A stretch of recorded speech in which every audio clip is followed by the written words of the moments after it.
COBIT 5 user? Have you seen the transformative power of the COBIT governance framework up close in your enterprise? Well, we have great news for you. Introducing COBIT 2019. I'm Mark Thomas, here with some exciting news. COBIT 2019 is the latest iteration of the COBIT framework. This newly revised governance framework contains everything you value about COBIT 5, plus many added new features and user benefits. Of course, it is more up to date with comprehensive links to relevant standards, guidelines, regulations, and best practices, as well as new processes coverage of data.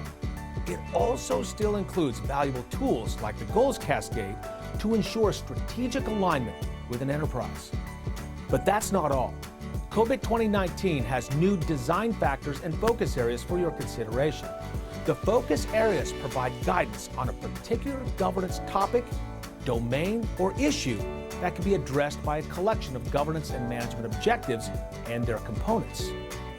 For more information about COBIT 2019 guidance, products, and training, go to isaca.org/COBIT.